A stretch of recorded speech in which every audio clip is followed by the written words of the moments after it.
Hi there. Welcome to January's Patchoulia, Schoolia. Tonight I'm going to be talking all about sleep. So I think what I'll do is I'll just get on to my advice for sleep. And this really seemed like the topic that I should pick just because of my background. And that's actually how I found doTERRA. I was having some pretty bad insomnia from side effects from a breast cancer medication that I was taking. And I was really beside myself with just not getting enough sleep. And so I have quite a few tips for you. You can probably see I've got a little tray of stuff to show you. So some of these tips are doTERRA related and some of the other tips are not doTERRA. It's just sort of a collection of things that I found work best for me. And if you're watching this video and you have found stuff that really works for you for sleep, please feel free to comment and share. I mean, we're all here to help each other out, right? So the first one I have to recommend to you is actually a book. And I don't have it here physically to show you because I got it out of the Hamilton Public Library. But I'll give you the title, I'll tell you it now, and I'll probably post it in the comments after this video goes on the page afterwards. So it's called Goodnight Mind, and it's by Colleen Carney and Rachael Manber.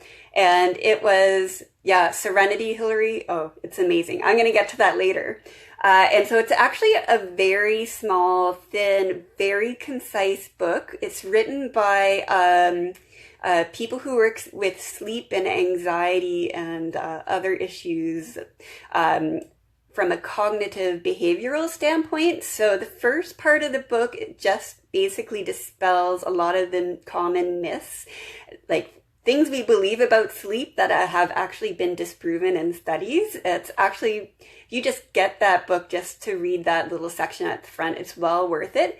And then the second part of this book has some very concrete, like lifestyle recommendations, behavioral choices that you can make, just to sort of, and a program to sort of reset your sleep cycle. So if you're experiencing trouble going to sleep, I would recommend picking up this book. It might be at your local library as well.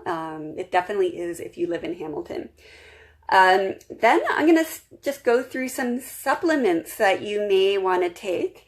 Now, the first one, if you've been watching my unboxing videos, you probably have seen that I'm quite often unboxing the Serenity Restful Complex Softgels.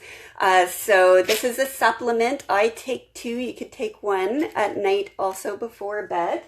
And what I really love about this is it's just so relaxing. But in the morning, I'm alert. So you don't have a little bit of a hangover like you might get from other supplements or different things that you've taken to help you to sleep. So I'll let you know what's in it. So first of all, we got lavender essential oil. Then we have sort of just some plant extracts. We have lemon balm, passion flower, and chamomile in there. And then something called L-theanine or theanine. I am really not sure how you say this. So L-theanine is it's found often has like really high concentration in green tea. So that's the reason why you can drink, all tea and especially green tea, which has caffeine, but you're still kind of like, you're chilled out. It's the L-theanine or theanine in the tea that kind of counteracts the jittery effects of the caffeine. So just to have the L-theanine by itself is very, very relaxing as well. Another something to consider is to get a little bit of magnesium into you before bed. Now, I recently have started taking doTERRA's bone nutrient complex, and the bone nutrient complex does contain magnesium, and I found the first bunch of times I took it, I was like very relaxed, drowsy. And I realized, oh, it's probably the magnesium that's making me sleepy. So now what I do when I take the bone nutrient complex is I have a small bedtime snack. I take it right before I go to bed, and it helps me to relax also. There's another few ways that you can get magnesium into you at nighttime. Something else I've tried in the past is a powder that you can get like in the health food store or maybe the health food section of your grocery store. It's called Magnesium Calm, and you just have a kettle going, get some hot water, put a spoonful of Magnesium Calm in a mug, and it's flavored, and so you have this kind of fizzy, nice evening time drink, and it's chock full of magnesium, and it actually really helps you to relax as well. Taking an Epsom salt bath is another way to get magnesium in you, and there's magnesium sulfate in the Epsom salts, so that will just absorb right into your skin. Yeah, I love Calm too. And another thing you can do is to put a magnesium lotion on, so you can purchase magnesium creams or lotions, or I've posted a recipe for a DIY. So if you just search in this group for magnesium, you'll be able to you'll get that recipe too. And a popular place to apply this magnesium lotion is actually on your legs. So this is fantastic if you have twitchy legs at night or restless legs, then that will help with that issue as well. A couple of other supplements I like taking. So I have a rotation. I sort of, at night think about my mood and think about, what I want to do that particular time. But there's two others that I like taking besides the Serenity Complex gels. The first one is L-Tryptophan. I really like taking this. Again, like the Serenity Restful Complex soft gels, I wake up and I'm awake in the morning, so I can just wake up and do whatever I have to do, but it does definitely help me to get to sleep. The other one I like to take is Melatonin. I got it here. And I tend to take melatonin kind of when my sleep cycle has been just messed up. Maybe I stayed awake late a couple of nights and I'm having trouble getting to sleep. And I like, if I can find it, to pick up a timed release version of melatonin. So I'm getting a little bit of it throughout the night, and that kind of helps to stop me from waking up in the middle of the night as well. Now, I tend to not take melatonin though, if I have to get up and do something right away in the morning, because I sometimes when I wake up feel a little bit on the groggy side, but just taking that little bit of melatonin when I'm trying to get onto a more regular sleep cycle, I find it really helps me with my sleep. All right. And then there's the good old sleepy tea.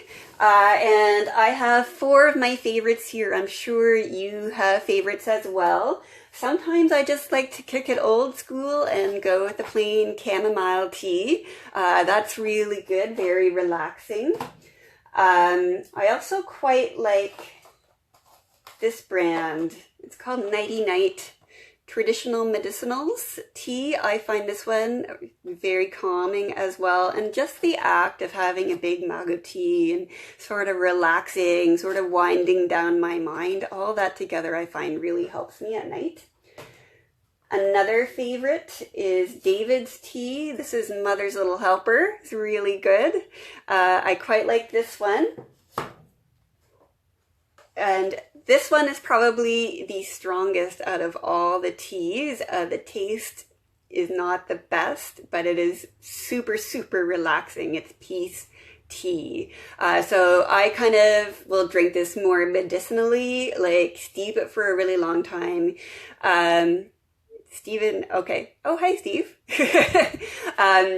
I kind of steep it for a long time and make it really strong, and then chug it because it's not as tasty as the other ones. Yeah, it's called Mother's Little Helper. let me just double check that I'm giving you the right name.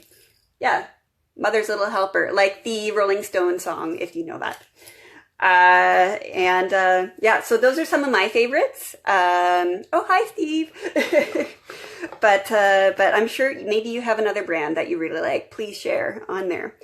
And then that really brings me to essential oils. And so I'll go over some of my favorites. I'm just going to do,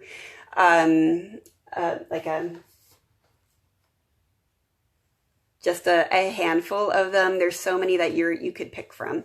Any diffuser, diffusing essential oils at night, will help you out.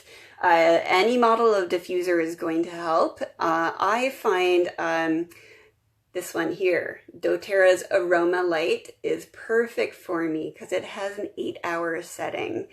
So it doesn't diffuse 8 hours straight. It sort of diffuses for like, I don't know, a minute, and then it takes a minute off, and then it's on for a minute again. But it lasts the whole night, and it shuts off about the time that I want to get up. So if you're looking to get a new diffuser and you want to put one in your bedroom, this is definitely one that I would consider getting. Another great thing about this is actually how teeny tiny small it is, and it's great for traveling around. So this actually fits in the front pocket of a backpack really well, and then it works really good. It's really easy to bring around to different places. So I really like that one. Now, one tactic that I have when I'm getting ready for bed, I think yesterday I posted about serums. So this is my lavender serum that I've just pre-made in an empty lavender bottle. So quite often these really good skincare essential oils are also very relaxing. So this is sort of a trick I found, is by applying this on my face before bed. I'm going to smell that in. It's going to absorb into my skin, and it's going to help me to relax as well.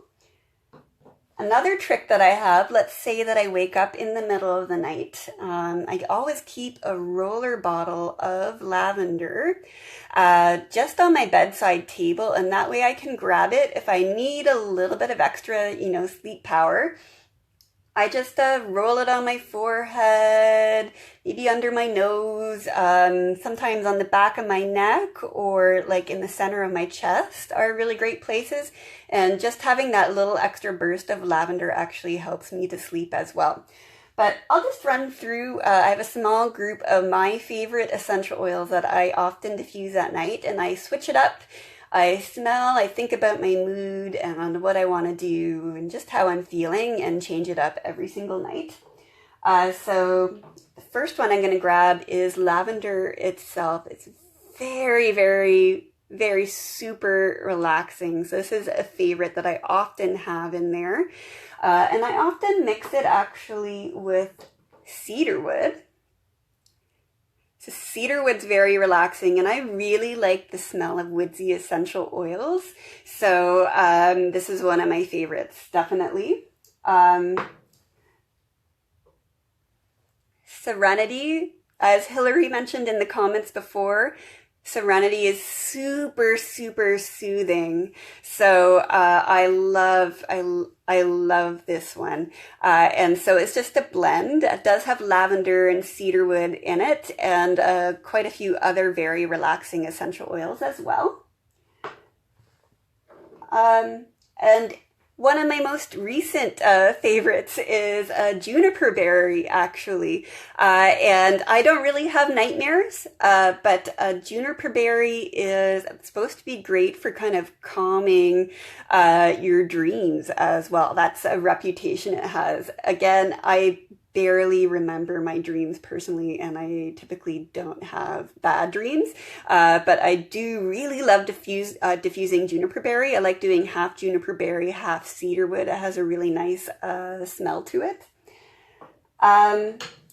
And then the last relaxing essential oil that I will add in my diffuser at night is Copaiba. This one has a very neutral smell, sort of like a middle note in my diffuser blends at night, but it's super, it's very relaxing, guys. Very, very relaxing. The last essential oil blend that I might find in my diffuser is Breathe or Easy Air. Now, this is just to help me breathe a little bit better. If I'm breathing easier, I'm going to sleep better. And because I suffer from allergies to dust and mold and environmental stuff, I'm quite often stuffed up. And so I'll do half Breathe and half Lavender or Serenity. And the Easy Air or Breathe helps me to sleep. And the Lavender and the Serenity relaxes me. So that is my bevy of tips. So I think since there aren't any questions, I'm just going to say goodbye. And in a few moments, I'll go on and post some links and some notes so you get the name of the book I recommended, for instance. So have a good night and, well, sleep well. Bye.